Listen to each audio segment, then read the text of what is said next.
아 규리야 떠들지 마. 아 이거 지효를 위한 영상이겠네. 그쵸. 아유 아파가지고 못 나온다. 영상도 찍어줘. 고생이다 고생이야.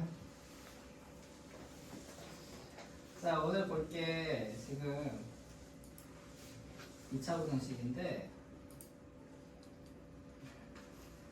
잠깐 블랭크 해놓고요.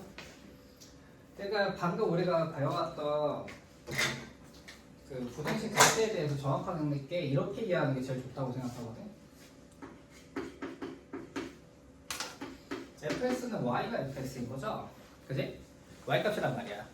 자 y값이 fx래. 그러면 여기에서 우리가 저 y값이라는 게 어떻게 근데 그거에 대해서 우리가 0보다 크다 0보다 작다 이러고 있으니까 부호에 대한 얘기란 말이지. 그럼 그 부호에 대해 가지고 우리 이렇게 한번 생각해 보자고. 내가 지금 y값이 0보다 크다는 거는요 바로 여기 말하는 거 맞습니까? 그리고 y값이 0보다 작다라고 하면 이 밑에가 맞습니까? 당연한 얘기죠. y좌표가 음수인 거 y좌표가 양수인 거 얘기잖아. 자 그럼 여기에서 내가 우리는 y가 뭐라고? 아까 fx라며. 따라서 fx가 0보다 크다의 조건에 들어가려면 여기에 그래프가 있어야 되는 거지. 그리고 fx가 0보다 작다라는 조건에 들어가려면은 요 밑에 그래프가 존재해야 되는 상황인 거 맞습니까? 오케이 거기까지 이해가 됐다라고 하면요 이렇게 가셔야 돼. 내가 어떤 그래프 하나가 있다고 하자. 이런 식으로 아무거나 그냥 막 잡은 거야. 막 잡아서 그래프 이런 게 fx라고 합시다. 그럼 이 fx라는 그래프에 대해서 여기 a라는 값이 있다고 했을 때요. 이 a를 기준으로 해서 오른쪽에 존재하는 그래프들은 지금 fx가 0보다 크다는 게 맞죠. 위쪽에 존재하니까. 따라서 fx가 0보다 크다라는 거는 이 a 값을 기준으로 해서 오른쪽만 있는 그 x 값들로 우리가 그 x 값들을 집어넣어서 만드는 것들이 당연히 범위가 될 거란 얘기야. 그러면 밑에 있는 이 음수 영역에서 돌아가고 있는 이 친구 있잖아. 다 마이너스잖아 y값이. y값이 다 마이너스인데 이 친구 뭐야? x를 기준으로 봤을 때 a보다 작은 걸 기준으로 밀고 나오고 있죠. 따라서 내가 fx가 0보다 작다라는 조건은 x가 a보다 작다라는 조건과 같겠네? 라고 볼 수 있다는 거지. x가 a보다 작을 때 그때 대응되는 f값들이 다 음수니까 이렇게 우리가 이해할 수 있다는 거예요. 자 그러면 이거를 우리가 어디로 끌고 가버릴 거냐? 바로 2차 함수. 내가 2차 함수가 이렇게 있고 여기 x축이 존재했다고 합시다. 그럼 여기에서 이거를 fx라고 잡을게요. 자 잡아놓고 여기를 알파라고 하고 여기를 베타라고 해서 우리가 방정식에서의 근으로서 역할하는 친구들을 좀 만들어 본 거야. 괜찮죠? 자 그렇다고 하면은 여기에 대한 것을 우리가 해석이라는 걸 해야 되는데 선생님 지금 빨간색으로 칠한 데가 바로 fx가 0보다 크다의 범위가 되겠죠. 영역이 될 거란 말이야. 왜냐면 이거 fx가 누구기 때문에 y이기 때문에. 자 y가 0보다 크다 그때의 조건인데 이 조건을 만족시키는 x들을 찾기 위해서 이 조건에 걸려있는 그래프가 어딘지부터 확인하자고. 바로 얘랑 얘죠. 요 영역 안에서 놀고 있는 친구가 요거 두 개 맞습니까? 그럼 얘들은 베타로부터 오른쪽, 알파로부터 왼쪽에 있는 대응값들 맞아요? 그 대응값들이라는 걸 봤어. 아, 그러면 내가 이 2차 함수 대에서 fx라는 친구가 0보다 크게 되게 만드는 것은 x가 베타보다 크다 또는 x가 알파보다 작다라고 하는 범위구나. 이렇게 우리는 해석을 할 수 있겠지. 마치 이 녀석들은 이렇게 보면 좋을 것 같아요. 오른쪽으로 가고 있고요. 왼쪽으로 가고 있는데 이 수직선을 기준으로 해서 두 개의 경계선이 있을 때 그 경계선의 가장자리로 날아가고 있다라고 볼 수 있어서 이 녀석을 우리가 일반적으로 가장자리 값이라고 명칭을 정합니다. 얘를 가장자리 값이라고 불러요. fx가 0보다 클 때는 가장자리 값을 쓰고 있군요. 이렇게 생각하시면 좋을 것 같아요. 자, 그렇다고 하면은 우리가 그 밑에 있는 친구를 가지고 또 얘기해볼까? 요 밑에 있는 영역, 선생님이 주황색으로 칠하는 영역은 fx가 0보다 어쩌고 있죠? 작다라고 얘기하고 있는 거 맞습니까? 그럼 fx가 0보다 작을 때 이 작은 곳에 걸려있는 범위는 누구냐면은 바로 그 그래프는 요 영향에서 노는 그래프가 요 친구죠, 보라색.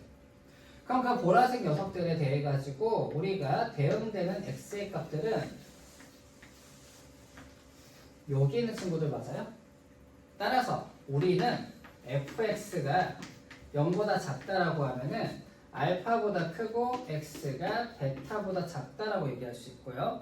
마치 알파랑 베타의 사이에 있다고 해서 이 친구를 우리가 사이값이라고 부릅니다.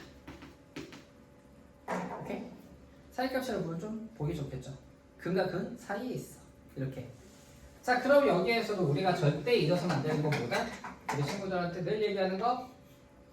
얘 두 개의 알파. 가든 알파보다 크다, 알파보다 작다, 베타보다 크다, 알파에서 베타 사이다 할 때 결론적으로 그때 기준점이 되는 녀석들이 알파하고 베타.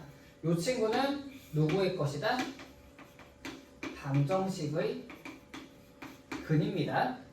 fx가 0이 되도록 하는 알파와 베타를 이야기하고 있구나 까지 잡으시면 되겠네. 아, 경계는 그럼 뭐로 구한다? 방정식의 근으로 구한다는 거 맞니? 자, 넘어가 봅시다. 경계를 우리가 방정식의 근으로 구한다 했어요.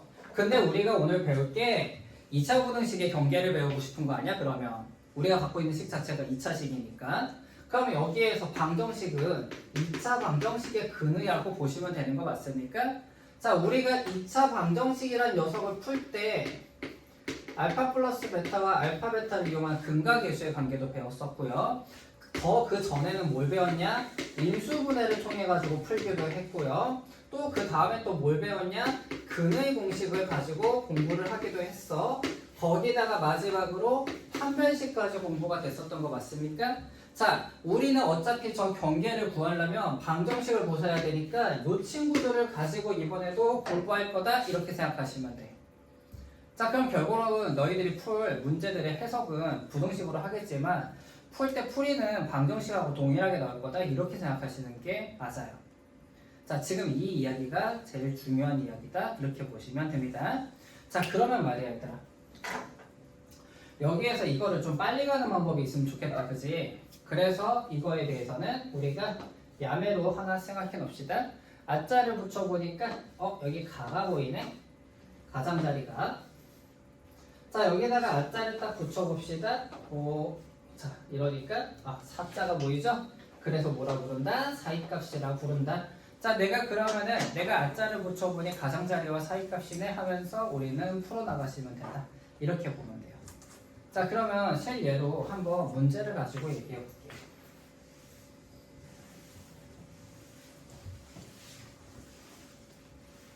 오늘은 책 없이도 거의 끝까지 얘기할 수 있어서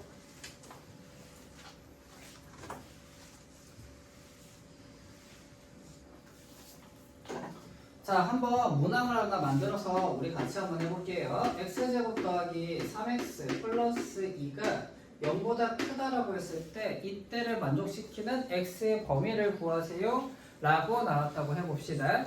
그러면 이거의 풀이가 어떻게 되냐면, 자, 일단은 처음 배우는 내용이니까 일단 2차 함수로 그려놓고 얘기해 봅시다. 여기에서 우리가 x축과 만나는 이 교점이라는 녀석 말이야.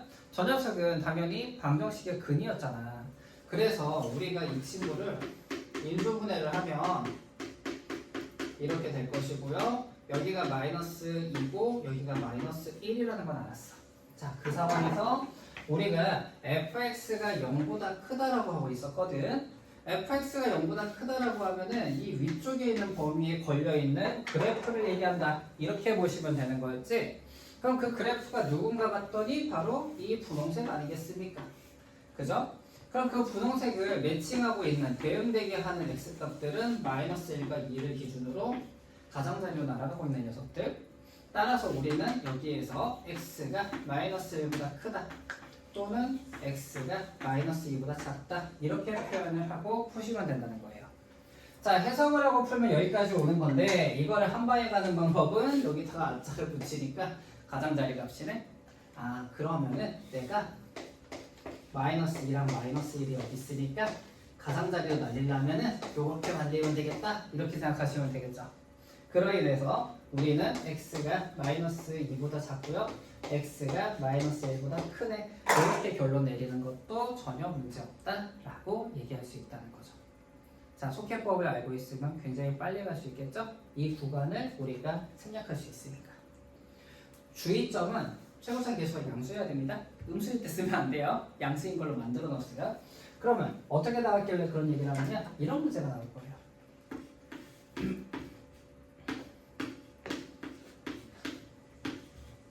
이 친구가 0보다 크다. 이렇게 나왔다 칩시다. 이러면 기본적으로 일단 마이너스 하나 곱하고 시작하시는 게 좋아요. 어차피 인수분해를 해야 되기 때문에 여기에다가 여기 플러스 바뀌죠. 여기에다가 우리가 마이너스를 굳이 놔두고 인수분해를 하면 헷갈릴 뿐이니까 손해가 너무 커요. 그래서 마이너스를 하나 곱할게. 곱하니까 뭐가 바뀌게 되느냐? 부호도 바뀌는데 부동호 방향도 바뀐다, 그죠? 자, 이번에는 아짜 붙여보니까 사이값인데 진짜 사이값인지 한번 보러 갈 거야. 자, 우선 인수분해를 해야 되니까 마이너스 1과 마이너스 3으로 인수분해가 되어 있겠죠. 자, 이 친구에 대한 이야기를 한번 해보자. 내가 2차 함수가 있고 지나갔는데 x좌편 두 개가 1과 3이라는 걸 알 수 있어요. 자, 근데 이번에는 뭐라 했습니까? x가 0보다 작다라고 얘기했잖아요. 0보다 작다라고 했으니까 fx가 0보다 작은 범위는 여기가 되는 거고, 거기에 따라 가지고 우리가 잡히는 그래프, 선생님이 색칠하는 데에서 노는 그래프는 바로 이 친구. 그때를 만족시키는 x값이 이거라는 걸 알 수 있겠죠. 그래서 따라서 x는 1보다 크고 x는 3보다 작다 이렇게 나오는 거 아니겠습니까? 자, 근데 이것도 역시 사자 붙여보니까 근 사이에 있다로 그냥 바로 가도 되는 그런 내용이었다 이렇게도 볼 수 있겠죠. 자, 그래프적인 해석도 같이 가미해서 이해를 해야지 문제를 풀기가 쉬워질 겁니다. 자, 여기까지 일단 1차적으로 우리 친구들이 알아야 되는 2차 부등식의 풀이의 기본을 먼저 배워봤어요. 자, 잠깐 끊을게요.